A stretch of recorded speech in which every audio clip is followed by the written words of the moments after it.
আসসালামু আলাইকুম। এটিএন বাংলার বিশেষ বুলেটিনে সবাইকে স্বাগত জানাচ্ছি। নাইম ফাথুমুবিন। ইনকিলাব মঞ্চের মুখপাত্র শরীফ ওসমান হাদির মৃত্যুর খবরে রাজধানীতে রাতভর বিক্ষোভ করেছে বিক্ষুব্ধ ছাত্র জনতা। সকাল থেকে আবারও বিভিন্ন এলাকা থেকে শাহবাগে এসে যুক্ত হন বিক্ষুব্ধরা। বন্ধ রয়েছে বাংলা মোটর থেকে শাহবাগমুখী যান চলাচল। সতর্ক অবস্থানে রয়েছে আইন শৃঙ্খলা বাহিনী। এর আগে রাতে সিঙ্গাপুরে চিকিৎসাধীন অবস্থায় শরীফ ওসমান হাদির মৃত্যুর খবর নিশ্চিত করার পরে ঢাকা বিশ্ববিদ্যালয় ক্যাম্পাস থেকে মিছিল বের করে শাহবাগে জড়ো হন শিক্ষার্থীরা।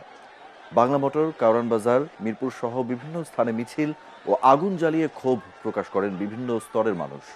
পুড়িয়ে দেওয়া হয় দৈনিক প্রথম আলো, ডেইলি স্টার কার্যালয়। প্রায় 10 ঘন্টার চেষ্টায় প্রথম আলো কার্যালয়ের আগুন নিয়ন্ত্রণে আনে ফায়ার সার্ভিস। ধানমন্ডিতে ছায়ানট ভবনেও আগুন ও ভাঙচুর চালানো হয়। এ সময় ভারত ও আওয়ামী লীগ বিরোধী বিভিন্ন স্লোগান দেন বিক্ষুব্ধরা। এদিকে ওসমান হাদির মরদেহ সন্ধ্যায় সিঙ্গাপুর থেকে ঢাকায় এসে পৌঁছাবে। হাদির মৃত্যুর ঘটনায় জাতির উদ্দেশ্যে দেয়া ভাষণে প্রধান উপদেষ্টা ডক্টর মোহাম্মদ ইউনূস দেশবাসীকে শান্ত থাকার আহ্বান জানিয়েছেন।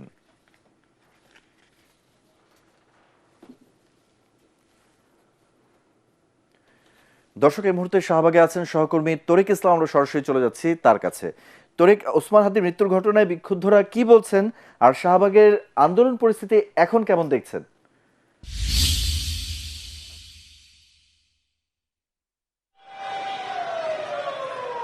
মুবিন, ধন্যবাদ আপনাকে। আপনি ঠিক যেমনটি বলছিলেন, গতকাল ইনকিলাব মঞ্চের আহ্বায়ক ওসমান হাদির মৃত্যুর খবর ছড়িয়ে পড়ার পর থেকেই বাংলাদেশে, বিশেষ করে ঢাকার বিভিন্ন জায়গায় ইনকিলাব মঞ্চ, জাতীয় নাগরিক পার্টি সহ বিভিন্ন ছাত্র জনতারা কিন্তু রাস্তায় নেমে আসে, তারা বিক্ষোভ করে এবং রাতভর বিক্ষোভ করে। আমরা দেখেছি গতকাল রাতে কয়েকটি গণমাধ্যমের অফিসও কিন্তু পুড়িয়ে দেওয়া হয়েছে এবং আজ সকাল থেকে দেখেছি শাহবাগে কিন্তু এই ইনকিলাব মঞ্চের যারা রয়েছে, কর্মী সমর্থক রয়েছে এবং অন্যান্য যারা সাধারণ মানুষ রয়েছে, ছাত্র জনতারা রয়েছে, তারা এখানে অবস্থান নিয়েছে এবং এর ফলে পুরো শাহবাগ এবং এর আশপাশে যে এলাকাটা আছে, পুরো এলাকায় যান চলাচল বন্ধ হয়ে গেছে।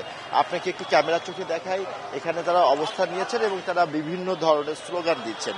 তারা বলছেন ওসমান হাদিকে যারা হত্যা করেছে তাদেরকে ফিরিয়ে আনতে হবে, তাদেরকে শাস্তির আওতায় আনতে হবে এবং এর সাথে যারা সংশ্লিষ্ট রয়েছে সবাইকে শাস্তির মুখোমুখি করতে হবে, এমনটাই তারা জানিয়েছেন এবং যত দ্রুত সম্ভব সেটা করতে হবে এবং সরকারের কাছে তারা সেই দাবিটাই জানাচ্ছেন। তারা বলছেন যে ভারতের যে আধিপত্যবাদ, সেই আধিপত্যবাদের বিরুদ্ধেই উত্তাল স্লোগান ছিল, কণ্ঠস্বর ছিলেন ওসমান হাদি এবং ওসমান হাদিকে এই জন্যই মূলত তাকে হত্যা করা হয়েছে এবং তার যারা হত্যাকারী, যারা ভারতে অবস্থান করছেন, আমরা যতটুকু জানতে পেরেছি ভারতে অবস্থান করছেন এবং সেই হত্যাকারীদেরকে দ্রুত সময়ের মধ্যে ফিরিয়ে এনে শাস্তির দাবি এখানে জানানো হয়েছে। আপনাকে জানিয়ে রাখি, আজকে সন্ধ্যা 6টার কিছু পরে ওসমান হাদির মরদেহ বাংলাদেশে আনা হবে এবং এই ওসমান হাদির জন্য আজকের সকল মসজিদে এবং যত উপাসনালয় রয়েছে সেখানে কিন্তু বিশেষ প্রার্থনা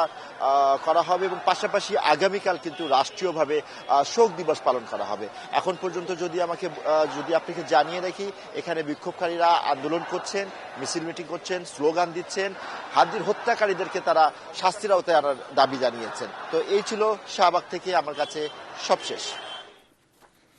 তরিক, আপনাকে অসংখ্য ধন্যবাদ। দর্শক, রাজধানীর শাহবাগ থেকে সর্বশেষ পরিস্থিতি, উত্তপ্ত পরিস্থিতির খবর জানাচ্ছিলেন আমাদের সহকর্মী তরিক ইসলাম। দর্শক, এই মুহূর্তে ধানমন্ডি 32-এর সামনে আছেন সহকর্মী জামিল হাসান শান্ত। আমরা সরাসরি চলে যাচ্ছি শান্তর কাছে। শান্ত, ধানমন্ডি 32 নম্বরে এখনকার বর্তমান পরিস্থিতি আপনি কেমন দেখছেন, আমাদেরকে বিস্তারিত জানান।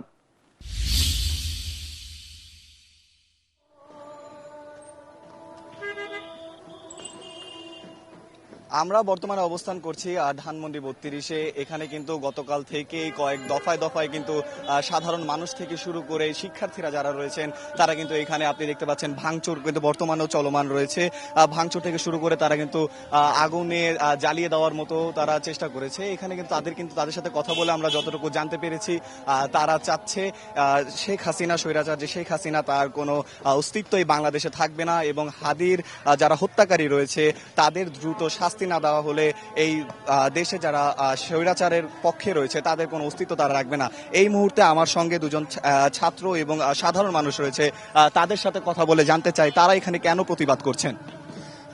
আমরা আজকে এখানে ধানমন্ডি 32-এর সংস্কার করতে এসেছি আসলে, এবং ধানমন্ডি 32 নামক বাংলাদেশে হাসিনার যে ফ্যাসিস্টের কিবলাটি রয়েছে সেটিকে ঘুরিয়ে দেওয়ার জন্য এসেছি। আপনারা জানেন গতকাল আমাদের যে ভারতীয় আধিপত্যবাদ বিরোধী যে সৈনিক শরীফ ওসমান হাদি তিনি ইন্তিকাল করেছেন, এবং বাংলাদেশে যে ভারতীয় আধিপত্যবাদ বিস্তার হয়েছে সেটার সঙ্গে পরিপূর্ণভাবে আওয়ামী লীগ জড়িত, এবং এই হত্যাকাণ্ডের পেছনেও কিন্তু আওয়ামী লীগ এবং এই ভারতীয় আধিপত্যবাদ বিস্তারকারীরাই জড়িত।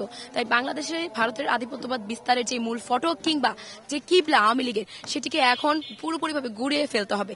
এবং আমি মনে করি এর মাধ্যমে শরীফ ওসমান ভাইয়ের যে শেষ ইচ্ছা সেটাও পূরণ হবে, এবং পরবর্তীতে আমরা আর কোনো বিপ্লবীকে হারাবো না ইনশাআল্লাহ। এখানে কেন এসেছেন? আমি এসেছি আমাদের জুলাই যোদ্ধা আপনার ইনকিলাব মঞ্চের অন্যতম নেতা হাদি ভাইয়ের মৃত্যু শোনার সাথে সাথে আমরা রাত্রে ঝাঁপিয়ে পড়েছি। হাদি ভাই শুধু দেশের হাদি না, এ সারা বিশ্বের একজন আইকন হয়ে দাঁড়িয়েছিল। এই সারা বিশ্বের সে একজন অন্যতম নেতা হইতে যাচ্ছিল, কিন্তু ভারত এটা পছন্দ করে নাই। তাই ভারতের ক্লিন মিশনের মাধ্যমে ওনাকে হত্যা করেছে। ভারতেরা এইভাবে অনেক আরো লিস্ট করে রাখিছে। তাই আমরা চাই না আমাদের দেশের ভিতরে এই বিভেদ থাকুক, এরকম হাদির মতো অন্য লোক মারা যাক। হাদির কথা শুনে অন্য একটা মেয়েও মারা গেছে। ঠিক আছে, ধন্যবাদ। যেমনটা শুনলেন, আসলে এখানে কিন্তু শুধুমাত্র ছাত্ররা নয়, সাধারণ মানুষরাও কিন্তু বিক্ষোভ করছে, এবং যে শেখ হাসিনার যে বাসভবনটি রয়েছে ধানমন্ডি 32-এ, সেটি কিন্তু তারা শেষ করে দেওয়ার যে পরিকল্পনা, এবং ভাঙচুর থেকে শুরু করে তারা আগুন জ্বালাচ্ছেন। তো এই ছিল আমার কাছে ধানমন্ডি 32 থেকে সর্বশেষ। শান্ত, আপনাকে অনেক ধন্যবাদ। দর্শক, এই মুহূর্তে কারওয়ান বাজারের প্রথম আলো কার্যালয়ের সামনে আছেন সহকর্মী মুশফিকুর রহমান। আমরা সরাসরি চলে যাচ্ছি মুশফিকের কাছে। মুশফিক, প্রথম আলো কার্যালয়ের সামনে আপনি পরিস্থিতি এখন কেমন দেখছেন, আমাদেরকে একটু জানান।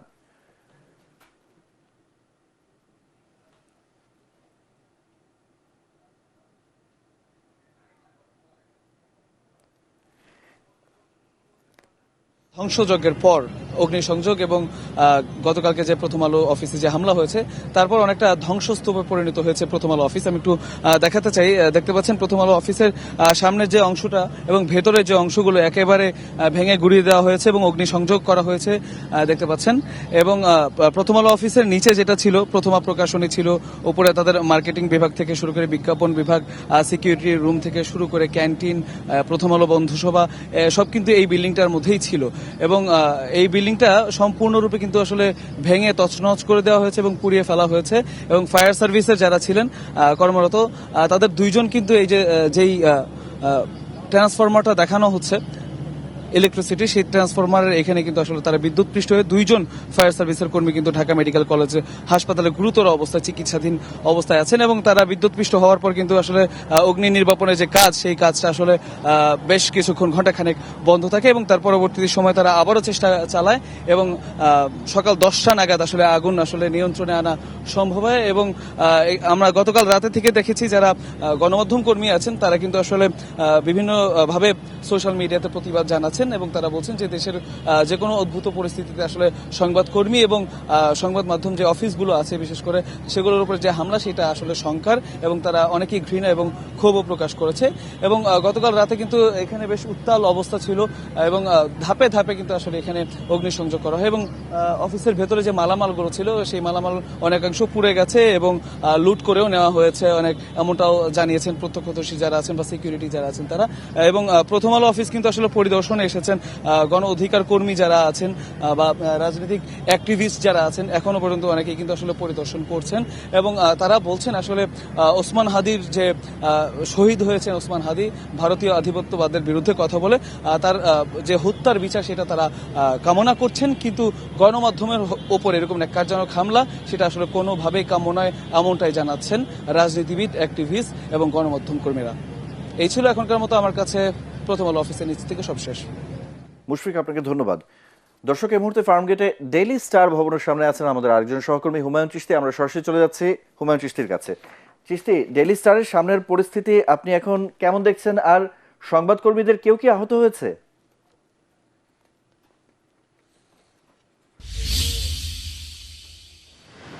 ধন্যবাদ মুবিন। কিছুক্ষণ আগে আমার সহকর্মী মুশফিক যেমনটি বলছিলেন যে প্রথম আলো কার্যালয়কে একেবারে ধ্বংসস্তূপে পরিণত করা হয়েছে। আমরা সকাল থেকে আছি ডেইলি স্টার কার্যালয়ের সামনে, এবং এখানে এসে আমরা যেটা দেখছি যে এই ভবনটিকেও আসলে একটা ধ্বংসস্তূপে পরিণত করা হয়েছে, এবং নিচতলা থেকে 6 তলা পর্যন্ত এই ভবনের প্রত্যেকটা ফ্লোরেই ভাঙচুর করা হয়েছে এবং অগ্নিসংযোগ করা হয়েছে এবং যে অবস্থা আপনারা দেখতে পাচ্ছেন যে একবারে নিচতলার যে ছাদ সেই ছাদটা পর্যন্ত কিন্তু অক্ষত নেই। আমরা কথা বলে যেটা জেনেছি যে রাত 12টার সময় এই ইনকিলাব মঞ্চের আহ্বায়ক ওসমান হাদি মৃত্যুর ঘটনাকে কেন্দ্র করে একদল দুর্বৃত্ত এসে এই ইয়েতে হামলা চালায়, ডেইলি স্টার ভবনে হামলা চালায় এবং তারা শুরুতে ভাঙচুর করে এবং বিভিন্ন ফ্লোরে গিয়ে ভাঙচুর করার পাশাপাশি যে যে নথিপত্র আছে সেই নথিপত্রগুলোকে আগুন দিয়ে জ্বালিয়ে দেয় এবং ভবনের বিভিন্ন যে আসবাবপত্র আছে সেগুলোকেও জ্বালিয়ে দেওয়া হয়েছে এবং যে যন্ত্রপাতিগুলো আছে সেই যন্ত্রপাতিগুলোকেও কিন্তু মানে ভাঙচুর করে তছনছ করে দেওয়া হয়েছে। আমরা দেখেছি যে বিভিন্ন তলায় কম্পিউটার, মনিটর, আইসিইউ সব সিপিইউ সব কিছু দেখেছি যে মানে ভাঙা অবস্থায় পড়ে রয়েছে এবং আমরা জেনেছি যে যখন আগুন জ্বালানো হয় তখন আপনারা জানেন যে গণমাধ্যম অফিস কিন্তু মানে দিনরাত 24 ঘন্টাই খোলা থাকে এবং কর্মীরা কাজ করে। যখন এখানে হামলার ঘটনা ঘটে তখন প্রায় 30 জন মানুষ এখানে কর্মরত ছিলেন এবং তারা সবাই জীবন বাঁচাতে ভবনের ছাদে উঠে যান এবং ছাদে উঠে যাওয়ার পর আমরা শুনেছি যে সেখানে যে পরিমাণ ধোঁয়া উদ্গীরণ হচ্ছিল সেখানে তাদের একেবারে নিঃশ্বাস বন্ধ হয়ে যাওয়ার মতো অবস্থা ছিল। এখানকারই এক কর্মী তার ফেসবুক পেজে সেই ঘটনার বর্ণনা দিয়ে সাহায্য চান। পরে যখন ফায়ার সার্ভিস এখানে আসে তারপরে ফায়ার সার্ভিস তাদেরকে উদ্ধার করতে সক্ষম হয় এবং আমরা কথা বলেছি পুলিশের সাথে এবং তারা বিভিন্ন গোটা বিল্ডিং ভবনটি ঘুরে দেখেছেন এবং ক্যামেরার সামনে কথা বলতে রাজি হননি, কিন্তু আমাদেরকে তারা জানিয়েছেন যে এই যে ভবনে যে মব সন্ত্রাস তৈরি করে যে হামলার ঘটনা, এই হামলার ঘটনাটি আসলে পরিকল্পিত ছিল। তাদের ভাষায় তারা বলছেন যে এই হামলাটি পরিকল্পিত ছিল, কেননা যে আগুন যে লাগানো হয়েছে সেই আগুন লাগানো হয়েছে দাহ্য পদার্থ দিয়ে, মানে তারা সাথে করে দাহ্য পদার্থ নিয়ে এসেছিলেন। এটা পরিকল্পিত না হলে এইভাবে আসলে হওয়ার কথা না। কিছুক্ষণ আগে এই ভবন পরিদর্শন করেছেন নাগরিক কোয়ালিশনের প্রতিনিধিরা এবং মানবাধিকার কর্মীরা, তারা কথা বলেছেন আমাদের সাথে এবং তারা তাদের বক্তব্যে বলেছেন যে এই যে মানে গণমাধ্যম সহ যে সাংস্কৃতিক অঙ্গনে ছায়ানটে যে হামলা, এই হামলার দায় কিন্তু সরকারকে নিতে হবে এবং তারা স্বরাষ্ট্র উপদেষ্টার পদত্যাগ দাবি করেছেন এবং একইভাবে বলেছেন যে ইনকিলাব মঞ্চের আহ্বায়ক ওসমান হাদির হত্যার যেমন বিচার করতে হবে, তেমনি এই যে গণমাধ্যম সহ বিভিন্ন স্থাপনায় যে হামলা করা হচ্ছে, এই যে মব সন্ত্রাস তৈরি করা হচ্ছে, এটা যেন বন্ধ হয়। এই জন্য তারা এই ঘটনারও সুষ্ঠু তদন্ত এবং বিচার দাবি করেছেন। মবিন, এই ছিল আমার কাছে এখানে সর্বশেষ অবস্থা। আপনাকে অনেক ধন্যবাদ হুমায়ুন চিশতি। দর্শক, রাজধানী জুড়ে তাণ্ডবের খবর জানাচ্ছিলেন আমাদের সহকর্মীরা। এদিকে ওসমান হাদির মৃত্যুর খবর ছড়িয়ে পড়লে দেশ জুড়ে বিক্ষোভ করে বিক্ষুব্ধ ছাত্র জনতা। দেশের বিভিন্ন বিশ্ববিদ্যালয় ক্যাম্পাসে বিক্ষোভ মিছিল বের করেন শিক্ষার্থীরা। চট্টগ্রামের সাবেক আওয়ামী লীগ নেতা মহিউদ্দিন চৌধুরীর বাড়িতে আগুন দেয় বিক্ষুব্ধরা। এছাড়া বন্দরনগরীতে ভারতীয় সহকারী হাইকমিশনার অফিসও ঘেরাও করা হয়। এর আগে বৃহস্পতিবার রাতেই রাজশাহী বিশ্ববিদ্যালয়ের বিভিন্ন হল থেকে আধিপত্যবাদ বিরোধী ব্যানারে মিছিল বের করেন শিক্ষার্থীরা। এছাড়াও রাজশাহী মহানগরীর সাহেব বাজার 0 পয়েন্ট থেকে বিক্ষোভ মিছিল করে জুলাই মঞ্চ, এনসিপি নেতাকর্মী ও বিক্ষুব্ধ ছাত্র জনতা। এ সময় বুলডোজার দিয়ে রাজশাহী মহানগর আওয়ামী লীগ অফিস ভাঙচুর করে তারা। বরিশাল নগরীর হাতেম আলী কলেজ শিক্ষার্থীরা ঢাকা বরিশাল মহাসড়কে অবস্থান নেয়। বিএম কলেজের শিক্ষার্থীরা অবস্থান নেয় নগরীর নথুল্লাবাদে। বিক্ষোভ মিছিল করেছে যশোর বিজ্ঞান ও প্রযুক্তি বিশ্ববিদ্যালয়ের সাধারণ শিক্ষার্থীরাও। কুষ্টিয়া, ঝিনাইদহ ও ঈশ্বরদী মহাসড়কে টায়ার জ্বালিয়ে সড়ক অবরোধ করা হয়। খুলনায় শিববাড়ি মোড়ে বিক্ষুব্ধরা ভারত বিরোধী স্লোগান দেয়। ওসমান হাদির বাড়ি ঝালকাঠি ছাড়াও চাঁদপুর, জামালপুর সহ দেশের বিভিন্ন স্থানে প্রতিবাদ মিছিল করেছেন বিক্ষুব্ধ ছাত্র জনতা।